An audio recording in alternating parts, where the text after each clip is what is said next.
Hi, I'm Dr. Van. This is Dan. We are here to talk about 4th of July and some tips and tricks to kind of get you prepared for the 4th of July. As we know, it can be scary for some pets, as Danny's looking at us. It's a good girl. Awesome. Dr. Van, why are fireworks so scary for pets? I think the reason they're mainly scary is they can't see where they're coming from, and it's a really loud noise. They have more sensitive senses than we do. They have higher smell, a little bit better hearing, things like that. So for them, all they hear is this huge boom, and then they don't really know exactly where it's coming from, so it feels unsafe to them. Okay, with that, is it okay to take my dog to watch fireworks? I would say, like Danny here, she's excellent. She loves fireworks. She could care less. I think if your pet has never had an issue with fireworks and they've been pretty close to your house, I think that's okay.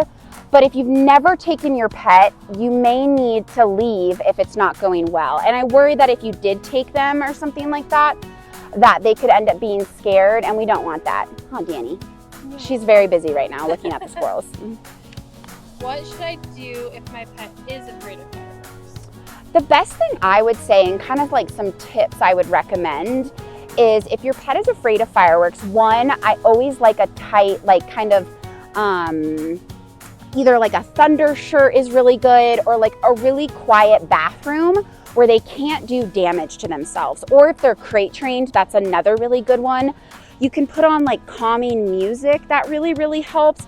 The biggest thing you want to avoid is going like this, oh, it's okay, it's okay, it's okay. Because what that is telling your dog is it's okay to be afraid of the fireworks. So you gotta act like it's no big deal.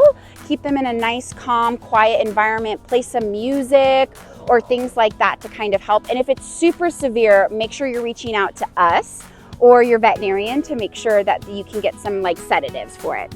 Awesome. Now, are there any foods I should keep away from my pets during these holiday cookouts? Ooh, I think Danny would disagree with me, but I would say hot dogs. Anything super fatty is gonna be really upsetting to the stomach. Also, please avoid corn cobs. They are like the #1 foreign body we see. And so we always tell people to avoid that because they will not pass. And so high fatty foods, you know, if you grill some veggies with a little bit of like salt and pepper, that's totally fine. You know, avoid onions and garlic, things like that. But honestly, I mean, it shouldn't be too, Danny's upset I said no hot dogs. But yeah, you want to avoid that. Also make sure if you're barbecuing, fat likes to drip from the barbecue. So making sure you're cleaning up after that is super helpful, because what they'll do is they'll go eat the stuff underneath it, and that can cause an issue as well. Okay. Now, should I be worried about my pets escaping during the holiday? You should. So I always tell people, if you know your pet is afraid of fireworks, set yourselves up for the pet to be in a bathroom, in a small room, things like that. If you do happen to go outside, keep them on a leash, always. Danny usually stays right by my side, but I typically don't want her to do anything super crazy, so I always have her on a leash.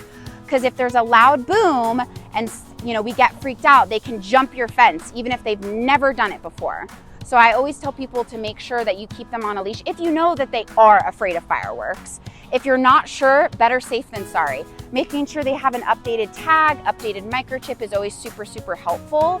But that's how I would prepare, is just prepare for the worst, but hopefully the best happens. Okay.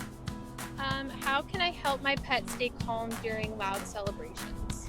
I think the biggest thing is to know whether your pet is like that, and then start with some small things. Like we talked about the thunder shirt, talked about a quiet environment, things like that.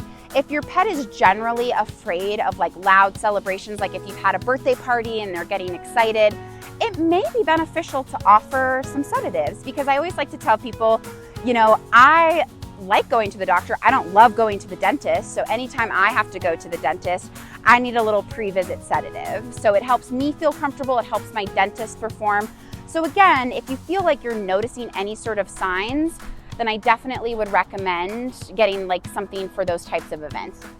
You got it, Danny? You need help? Oh, she needs help. There we go. Awesome. When should I call the vet if my pet is stressed or injured? So if your pet is injured, I definitely would say go to an ER. They are open on holidays, okay? But if your pet is generally stressed with fireworks, definitely give us a call, because we can definitely get some pre-visit sedatives or like pre-fireworks sedatives and things.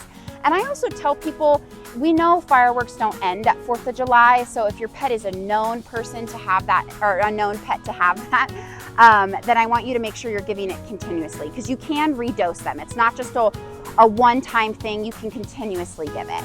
Well, happy 4th of July, and if you guys have any concerns about your pet being stressed or concerned about fireworks, please definitely give us a call to pick up those sedatives. Me and Danny want you guys to be happy and safe, and we wish you a very good 4th of July.